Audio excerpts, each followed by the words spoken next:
Francia baraja entrar en un tercer confinamiento para frenar el acelerado avance de la pandemia de COVID-19 agravado por la circulación de la variante británica del virus.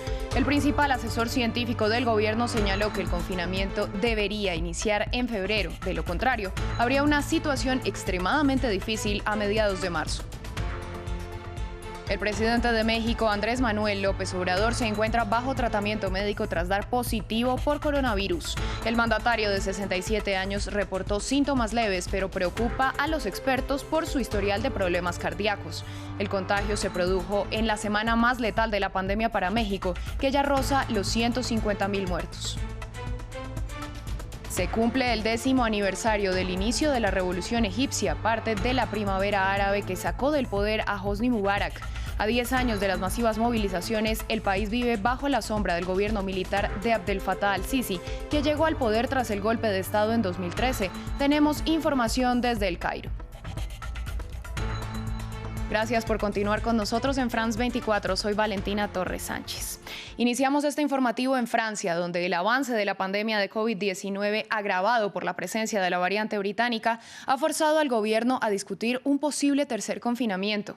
Pese a que hasta el momento no se ha tomado una decisión, el comité de expertos que asesora al presidente Emmanuel Macron recomienda que haya un nuevo aislamiento en febrero para evitar una situación extremadamente difícil a mediados de marzo.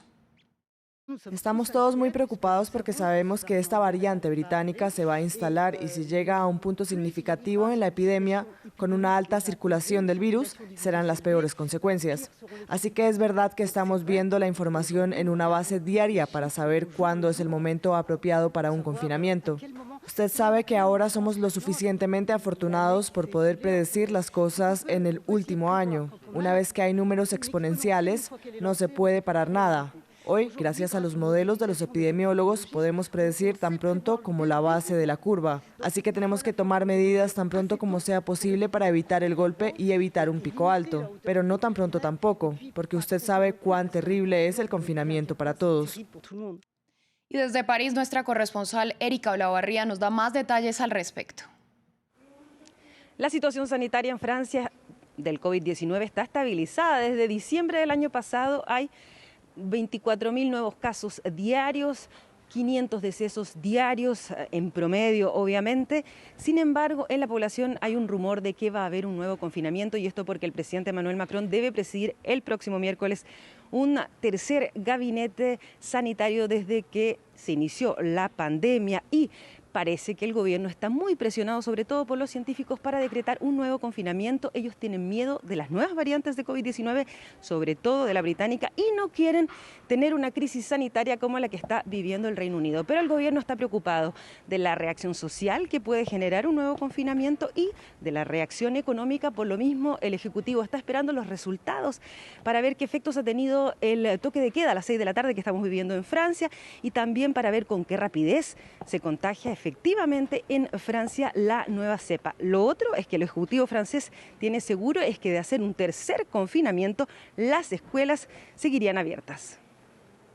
Vamos a Estados Unidos porque el presidente Joe Biden restablecerá la prohibición de entrada al país de viajeros procedentes de la Unión Europea, Reino Unido y Brasil, y también serán vetadas las personas que lleguen desde Sudáfrica y que no sean ciudadanos estadounidenses. Se trata de un nuevo esfuerzo del gobierno por frenar la pandemia que ya deja más de 25 millones de contagiados. La decisión de Biden anula la medida del expresidente Donald Trump del 18 de enero que levantaba las restricciones de llegada a partir de este martes. La situación se presenta en medio de las críticas de la nueva administración, que asegura que sus antecesores no tenían un verdadero plan de distribución de vacunas. El plan para distribuir la vacuna, particularmente fuera de los hogares geriátricos y de los hospitales para la comunidad en general, en realidad no existía cuando llegamos a la Casa Blanca. Como todos en Estados Unidos han visto, la forma en que las personas acceden a la vacuna es caótica, es limitada. Hemos visto este factor por todo el país, donde millones de dosis han sido distribuidas, cerca de la mitad de las que se han aplicado. Así que el proceso para inyectar esas vacunas es lo difícil. Ahí es donde estamos rezagados como país. Y es ahí donde estamos enfocados en la administración Biden para acelerar eso. Y pasamos a México porque el presidente Andrés Manuel López Obrador informó que está bajo tratamiento médico tras contagiarse del virus. El mandatario de 67 años, que se declaró optimista, informó que ha presentado síntomas leves. Sin embargo, su historial de presión alta y problemas cardíacos mantiene en alerta a su equipo médico. El diagnóstico de López Obrador se conoce cuando el país está a punto de rebasar las 150.000 muertes. El presidente notificó a través de sus cuentas oficiales y en redes sociales que el día de hoy se confirmó infectado y con signos y síntomas para efectos de COVID-19. Felizmente el presidente se encuentra en estos momentos, se encuentra estable, los signos y síntomas de enfermedad son leves, es decir, en este momento él está expresando un COVID leve, se encuentra resguardado en su domicilio. Israel es el país donde más rápido avanza la campaña de vacunación. Según datos oficiales, más del 25% de la población ya ha sido inmunizada. La nación combina esta estrategia con un nuevo cierre del tráfico aéreo total y un severo confinamiento. Sin embargo, organizaciones internacionales condenan la negativa del gobierno israelí de vacunar a la población palestina, tal y como exigen los acuerdos de Oslo de 1990. Veamos más detalles en el informe de Luis Muñoz. Israel cerrado por coronavirus. Desde la medianoche del lunes al martes, el país prohibirá el tráfico aéreo durante una semana. Tan solo habrá excepciones humanitarias. El objetivo es evitar que entre alguna de las nuevas variantes de COVID-19. A diferencia de lo que se dice, estamos por delante del mundo entero. Ningún país ha hecho lo que vamos a hacer. Cerrado por aire y por tierra, el país continúa en un severo confinamiento hasta febrero. Lo que sí que avanzan son las vacunas. Israel ya ha inoculado al 25% de su población de 9 millones. Desde este domingo se pueden vacunar mayores de 40 años y también, con permiso paterno, adolescentes entre 16 y 18 años. De este modo podrán volver a la escuela y realizar sus exámenes. Las vacunas ya están aquí, tengo mis exámenes finales en unas pocas semanas, así que sentía que tenía que vacunarme. Sin embargo, la vacunación despierta críticas internacionales. Israel se niega a inocular a la población palestina. Amnistía Internacional, Human Rights Watch y la ONU han emplazado a los acuerdos de Oslo de 1990 para vacunar a los palestinos. Según estos, Israel debe cooperar para combatir epidemias. Condenamos el racismo del estado de ocupación. Se jactan de la rapidez de vacunar a sus ciudadanos y descuidan la responsabilidad de inocular a las personas bajo ocupación. Denuncias que se suman a la dificultad que está teniendo Israel con su población ultraortodoxa. Esta significa poco más del 10% de sus habitantes. Sin embargo, se niegan a obedecer el confinamiento y rechazan cualquier vacunación. Y Nueva Zelanda confirmó su primer caso de COVID-19 tras más de 2 meses sin contagios. Se trata de una mujer de 56 años que viajó a España y Países Bajos por trabajo y que dio positivo a la variante sudafricana del virus. Las autoridades investigan cómo lo contrajo, pues la mujer llegó al país el pasado 30 de diciembre y durante su cuarentena dio negativo a las 2 pruebas anteriores. Ya fueron identificadas 15 personas con las que tuvo contacto cercano y 2 de ellas resultaron negativas. Cambiamos de tema y vamos a Egipto, que cumple 10 años del surgimiento de las masivas protestas callejeras que sacaron del poder al entonces presidente Hosni Mubarak. A continuación, una mirada retrospectiva a los eventos que se han desarrollado en la última década.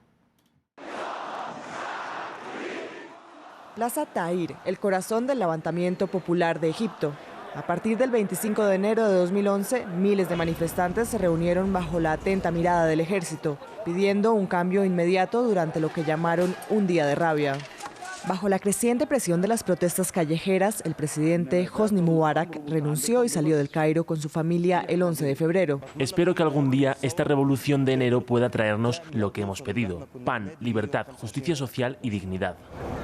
Se celebraron elecciones legislativas y, para la sorpresa de todos, los islamistas obtuvieron 2/3 de los escaños de los diputados.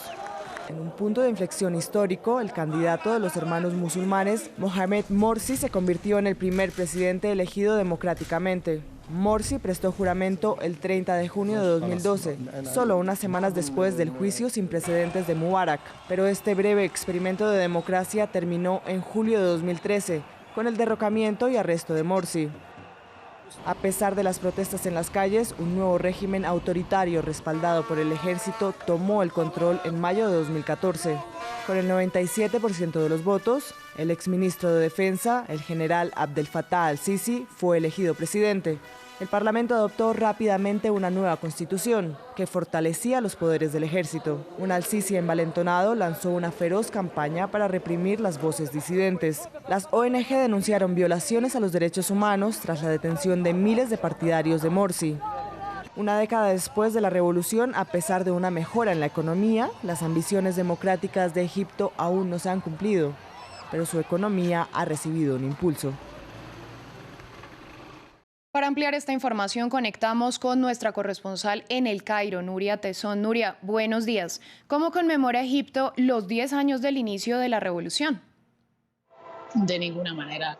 Lo cierto es que hace unos instantes acabo de pasar por la plaza de Tahrir para intentar hacer nuestra conexión desde allí. Es imposible, la policía me lo ha impedido y eso muestra muy claramente que el régimen no tiene ninguna intención, no solo no de conmemorar, sino de enterrar lo más posible esta celebración. De hecho, hoy, que es el Día de la Policía, el presidente Abdel Fattah al-Sisi está previsto que asista a la conmemoración de esa fiesta y precisamente fue este día cuando se marcaron las protestas de enero de 2011 para luchar o para protestar contra la policía, para pedir paz, para pedir libertad, democracia, justicia social, para pedir dignidad, algo que con el paso de los años el régimen no ha ahorrado en esfuerzos para acabar con ello. Así que los que participaron en aquellas protestas, los que han seguido luchando los años posteriores, incluso las familias de los que han terminado sus días en la cárcel o en el exilio, están celebrando el día en la intimidad, lo están recordando. Algunos intentarán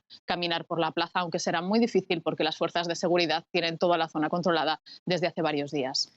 Nuria, y 10 años después quedan vivos algunos de los ideales por los que se luchaba. ¿Podría el país vivir una nueva revolución? Por supuesto, y lo más importante y lo que reconocen la mayor parte de los activistas y miembros de la sociedad civil es que se rompió la barrera del miedo, se perdió el miedo a hablar sobre todo y se ganó en confianza. Los egipcios recuperaron su país, sintieron que Egipto les pertenecía y que podían reclamarlo. Así me lo explicaba Gamal Aid hace solamente unos días, el abogado que fundó la Red Árabe para la Información de Derechos Humanos.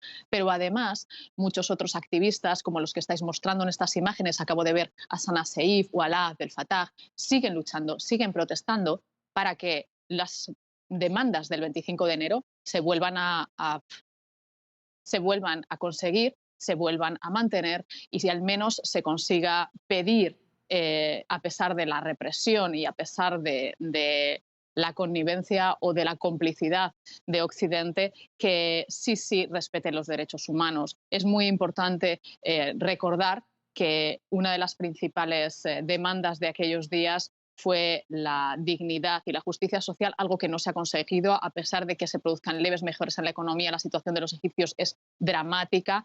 A nivel de calle, la gente tiene muchas dificultades para sobrevivir económicamente y son muchos los egipcios que todavía siguen denunciando y siguen pidiendo al régimen que se produzcan esos avances que soñaron con tener el 25 de enero, que se han quedado de alguna manera en suspenso, pero que siguen ilusionando a muchos.